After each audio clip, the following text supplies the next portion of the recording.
Présent de ce qui se passe devant les QG des deux candidats. Des membres d'associations de mal logés sont rassemblés. Ils estiment qu'on ne parle pas assez de logement dans cette campagne. Carole Ferry avec nous. Bonjour. Carole, chef du service économie de la rédaction d'Europe 1. On va se poser un petit peu avec vous, Carole.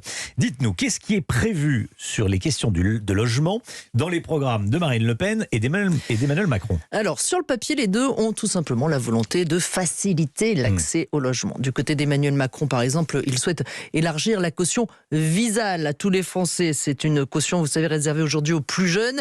L'idée, c'est qu'il n'y ait plus besoin de garant quand vous louez un logement. C'est l'État qui se porterait directement caution, sachant qu'il y a en réalité très peu d'impayés aujourd'hui. Cela représente moins de 3% des loyers.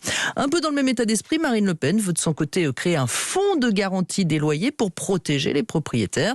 Ce serait là aussi une forme d'assurance contre les impayés. Reste à savoir comment serait financé ce fonds.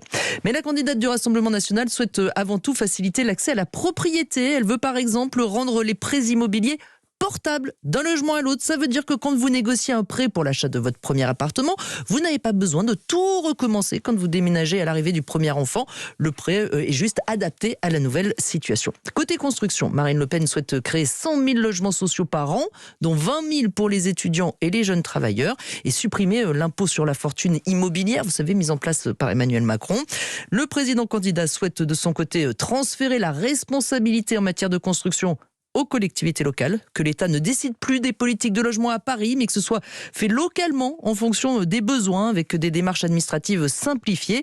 Il souhaite par ailleurs maintenir la prime Rénov', les subventions qui permettent d'effectuer des travaux d'économie d'énergie.